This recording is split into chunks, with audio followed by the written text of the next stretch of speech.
जिसमें आप लोगों को थोड़ा कंफ्यूजन देखने को मिल सकता है। ऐसा ही शब्द है यहाँ पर 2012 में क्वेश्चन पूछा गया।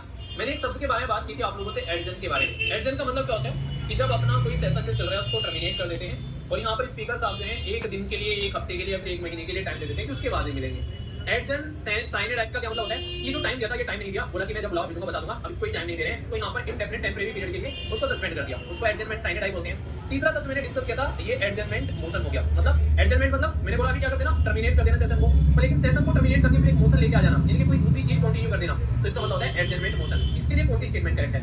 बोला गया कि to allow the discussion on the, जो एक तरीके से कोई डिफाइन, कोई इंपॉर्टेंट, कोई डेफिनेट, कोई मैटर है जो कि पब्लिक के लिए काफी ज्यादा जरूरी है, उसके ऊपर डिस्कस करना। To let the opposition member to collect the information from the minister, to allow the reduction of the specific amount of the demand for the grant, या फिर ये पोस्टपोन कर देना, ये मतलब कोई मतलब ही नहीं है। ठीक है, बेसिक पर्पस इसका आंसर क्या है? आंसर यहाँ पर इसका है ए। मैंने आप लोगों को बताया था क्या बात है डिस्कस की थी कि अगर एक प्रॉपर सेशन चल रहा है तो उस सेशन के अंदर में अगर यहाँ पर 50 के करीब मेंबर जो है वो आकर ये बोल देंगे कि भाई साहब ये एडजमेंट मोशन आ गया है, तो उस सेशन को वहीं पर रोककर ये नया डिबेट डिस्कशन जो है वो स्टार्ट हो जाएगा।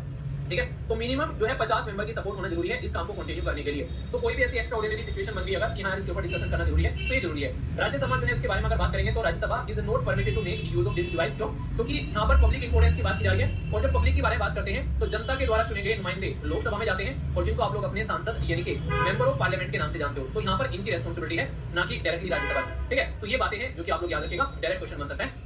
इंटरेस्टिंग और टेक्निकल क्वेश्चन पूछा गया 2014 में यूपीएससी के द्वारा। अगर इन क्वेश्चन को अटेम्प्ट कर लोगे तो कोई भी एग्जाम जो है देश के अंदर में उसको देकर आओगे तो आप लोगों का क्वेश्चन जो है वो गलत नहीं होगा।